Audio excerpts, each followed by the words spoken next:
implementing effective and structured discourse and collabs in class. We have a lot of data that we have to meet, and one of them is the kids who are scoring at a certain level with Tell Pass. Their speaking scores are the lowest ones. And even the seniors last year told me, they're like, Miss, we should have practiced speaking more in class. Because they definitely were presenting their college tests with the IA saying, no, I'm saying, and no, I mean, and yeah, so we need to just put a little more finesse and get them used to practicing, because a lot of them were like, I just said that because I was getting nervousness. So practicing more structured discourse and collabs in class. All right, so here is my question for you all. Basically the class will always, or this session will always be, what would you do? Let's brainstorm and let's implement it. Let's brainstorm and let's implement it. Thank you. So, have y'all read this story? I taught it a long time ago, and the kids were like, this is the creepiest story. And I don't know, they're always like, what would you do in that situation? But anyways, the most dangerous game. All right, so what would you do?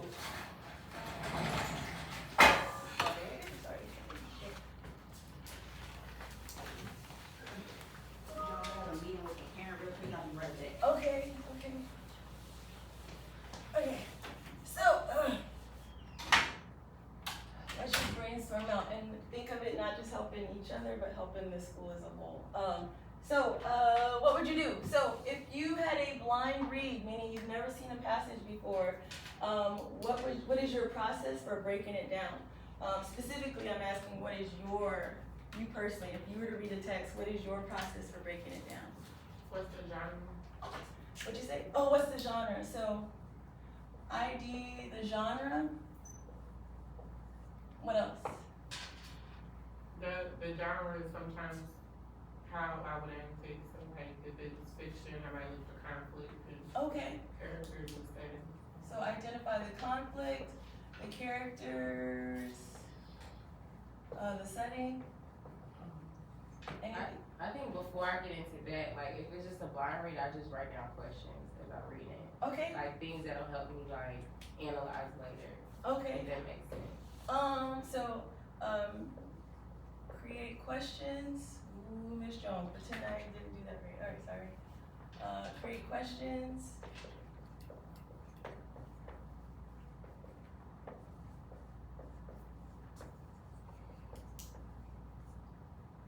Would you say it helps with comprehension or? Yeah, it's just comprehension questions. Miss Jones.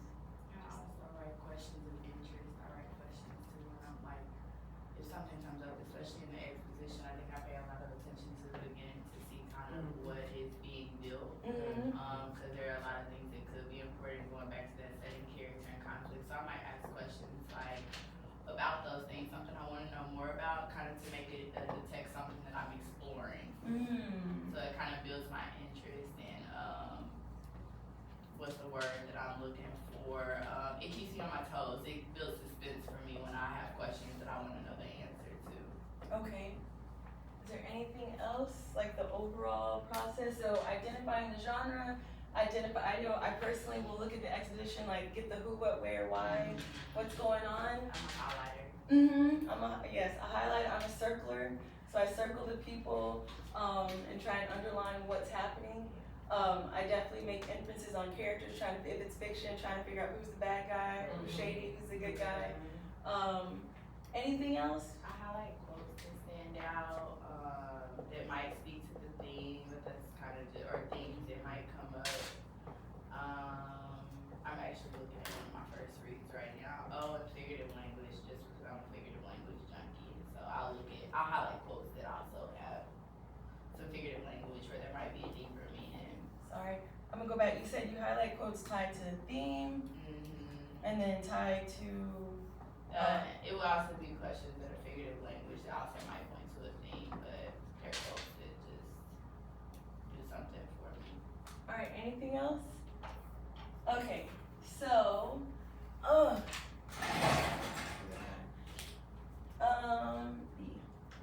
right, so here's what they would like for us to do, just the overall picture. They want us to always, I think you guys may have heard it, where there's a first read, a second read, First read being like literal, like what you guys were saying, the exposition, what's happening in the text, what's going on, what's the context. I know I try to have my kids identify, if they can, at least if they can identify the context, the author's purpose, and who the audience. Purpose is very important. If they can, sometimes it might take until they get to the end of the text to figure out. Well, I think with the close readings, I know like, you know, in second read, you might not always read it all the way through. You might feel the same. My only issue is the time. Yes.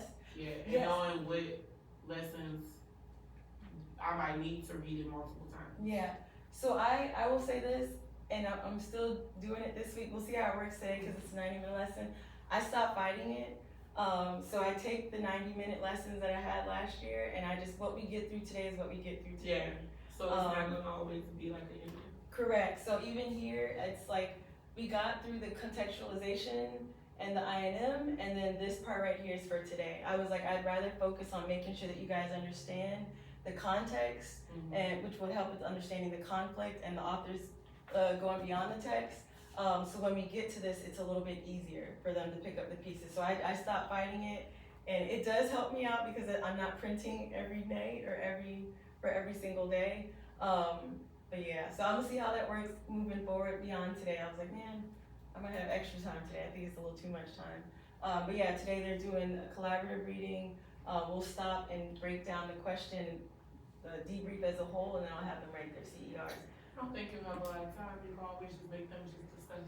Yeah, well, yeah, and the other thing is, when we run out of time, and I feel bad because I'm like, you can do it for homework, and I feel like, no, I want you in the room where I can coach you and see what's going on, see your process. So, all right, but I don't know if you know or if you picked up on this, where they're supposed to end up is the beyond the text. So DP is extremely conceptual and evaluative.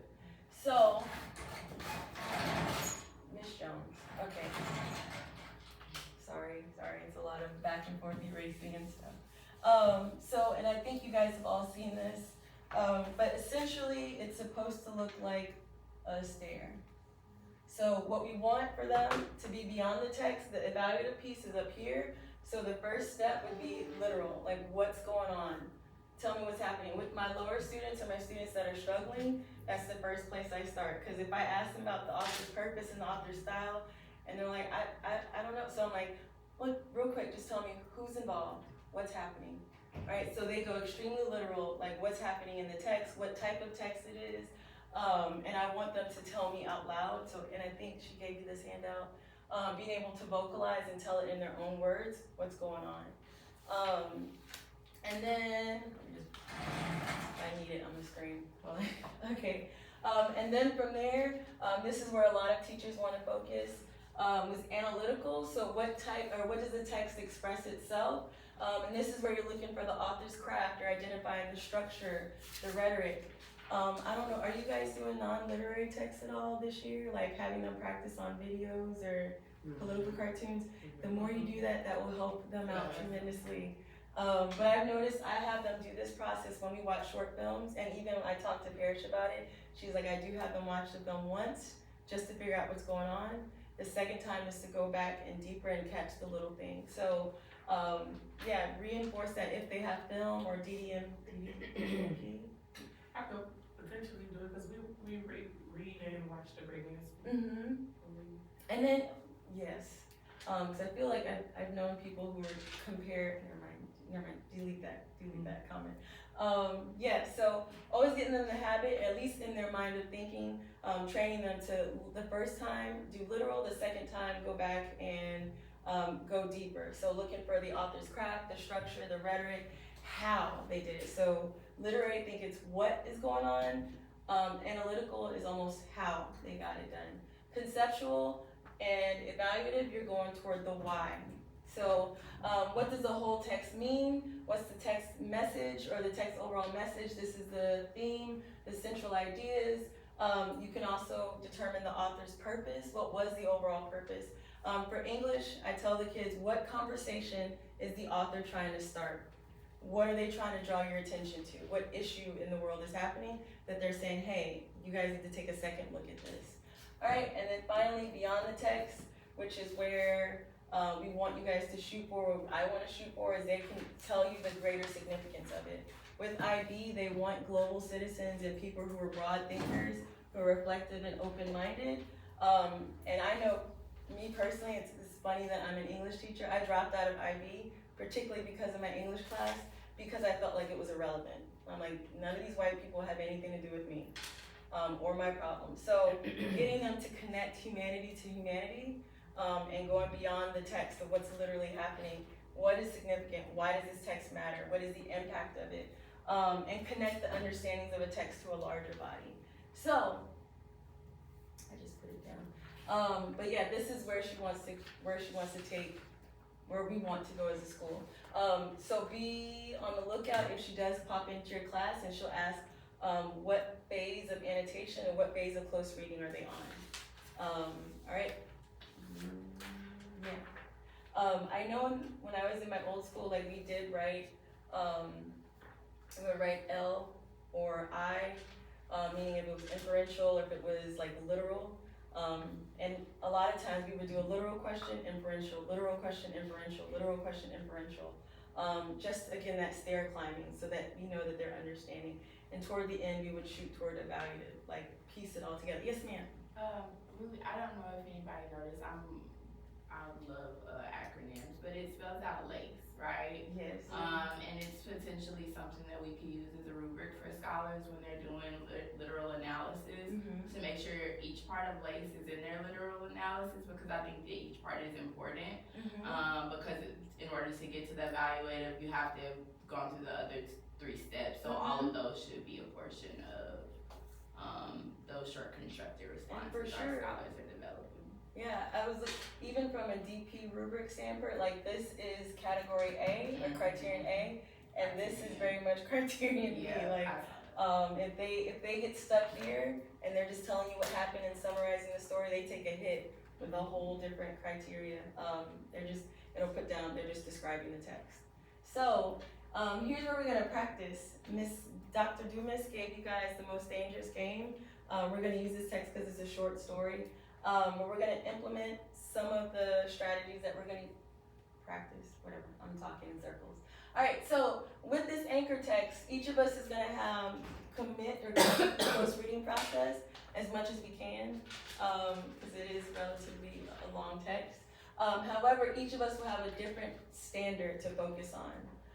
We'll focus on a different standard. So some of us might focus on looking for characterization, some of us might focus on looking for suspense and foreshadowing, some of us will focus on mood. But the end goal is from our annotations, we'll be able to create rigorous and aligned guiding questions, as well as CFUs that will set the scholars up for success on their exit tickets. And hopefully, if you're not opposed to it, then we can just hand them to you to use if you want to implement it as guiding questions for the kids. I don't know. No problem. I'm done with the story already. So. Okay, well, what we create, we can give it to you. All right. I would like to see if you guys can create questions or annotations based off of literal, analytical, conceptual. As you're taking notes or as you're reading through the text, look for these 3 components. Feel free to label them like L for literal, A for analytical questions, and then C for conceptual. Again, we'll take on different devices or different components or different standards to look for. So, does anyone want to take on characterization?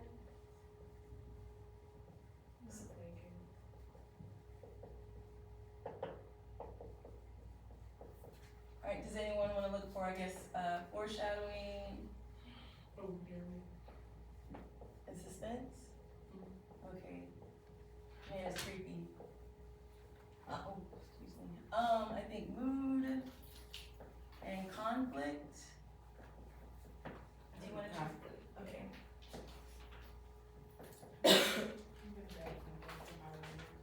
Okay.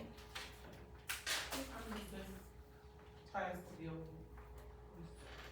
Hold on. First period ends at 9:25. Okay. I gotta, not right now, but eventually I will finish these classes. Those should be like, what's it called? Workshop time at the end. All right. Oops. Sorry. Okay. So, do you guys want to take 15 minutes to read through as much as you can. Identify or create questions for CFUs or guiding questions and annotate the passage. Looking for these 3 things. Again, just label it literal, analytical, L, A, or C. So we'll come back together at 15:47.